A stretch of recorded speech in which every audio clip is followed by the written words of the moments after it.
Hello and welcome to this Pixel Maven project tutorial.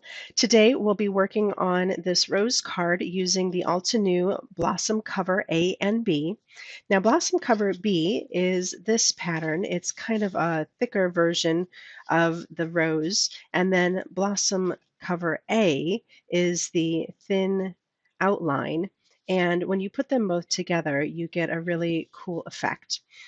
You can use them independently if you want, but we'll be using them both together today. So this is the finished project, and this is a project in process. And I thought I would just go ahead and do a little bit ahead of time just to save you a few minutes on this video. So let's look at how we do the watercoloring and the cutting, and we'll assemble the final layer, and you'll see how this whole thing goes together. It's the same exact process for cover B, so we'll just be doing cover A in this video. Okay, so what you'll need is a piece of watercolor cardstock, and you're going to want this to be larger than 4¼ by 5½ because when you cut the uh, die, it's going to actually cut it down to 4¼ by 5½. So you want to have it larger so that way when you're doing the cutting, it has enough room to cut everything out. All right, so you just need some inks, and you can use watercolor inks, you can use watercolor crayons or pencils, or you can use any inks that you may already have. So today I'm going to be using my altenew cubes, and I'm using moss and midnight violet, and I'm just putting them on a piece of like vinyl acetate. And I just add some water to activate it. Now what we're going to do is approximate where the leaves and the rose end up with this color. So it's nothing pretty. We're just gonna, actually I should have activated my paper with some water first. Otherwise you get that dry brush look, and that's not what we're going for here. So now I have water on here. So I'm just going to take in my moss and add that in until I get as much on here as I want. Now you can do this process as much or as little as you want. You can dry it and add more layers. You can do whatever. It's not probably going to look pretty if you're doing it fast like I am. And then I'm just going to drop into my midnight violet here and put some on the bottom. And if they swirl into each other, that's okay. I know it's going to get kind of muddy, but a lot of this is going to be cut out. So this is kind of a nice beginner project because you're going to have success at any rate. All right. So once you have your color in place, you're going to want to go ahead and heat set this with your heat gun. And I'm going to save us some time. I'm going to go do that, but I'm going to speed through it, so I'll be right back.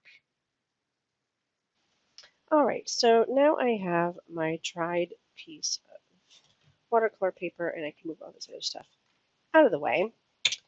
And we're ready for die cutting. So what you need to remember is that the green is for the leaves and the purple is for the flowers. So make sure that you're putting the leaf part of the die cut over the green section and the flower over the purple section. So I just match those up and flip it over.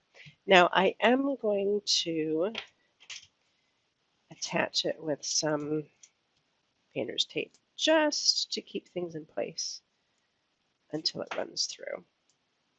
Now I do recommend that you run it through this way in your die cutting machine. So I'm using my magnetic platform with one of my plates, and then I'm putting the die down and the paper. So normally I would do it the other way, but it seems to get a better cut when I flip it this way. I think it's because it's such an intricate die, it really does need to be cut that way. So I'm running it through the Sizzix machine, and of course I'm off screen because it's just too big to put in the screen. I mean, do you really need to see me cranking this thing? Okay, so I ran it back and forth a few times, and now you can see it just popped right out. So let's hope all the pieces come out. All right, now that I have everything weeded out of this, it's simply just a matter of attaching it to the base. So very simply, I'm just going to do some adhesive around the edge. Now, if you want, and you may find it necessary, just kind of depending on how things decide to lay and the look you're going for, you may want to add some drops in the center here. And you can see I'm just laying down little dots of this Tombow adhesive, especially like on the tip of this leaf. That way it will stay in place. And you'll want to make sure that they are just the tiniest of drops, otherwise they will ooze out. Okay, so this just lines up right on top of the existing one. So I'm just going to go ahead and get this in the corner and bring it down one edge and into the other corner. And you can see where pieces match up. So like this leaf fits over itself underneath. Same thing with this leaf here, like so.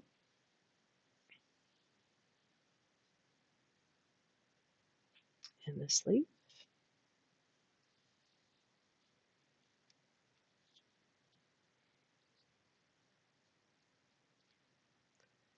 There you go. And if you have any little loose ends, like these little guys that are sticking up here, you can just gently pull them up and get a tiny bit of glue there. And get him down in place. I have this little bit of glue on my finger here. I'll just use that for here. And there you go. And there is your finished card. So you can see you can use any color combination. You could use just the bottom blossom cover. You could use just the top blossom cover. You can use them in combination. You could use different color cardstocks or different patterns. You could even do a watercolor wash behind and then just do layers of single color. All sorts of different ways that you can use these blossom covers and come up with projects very quickly. So I hope you enjoyed this Pixel Maven project tutorial, and until next time, happy crafting.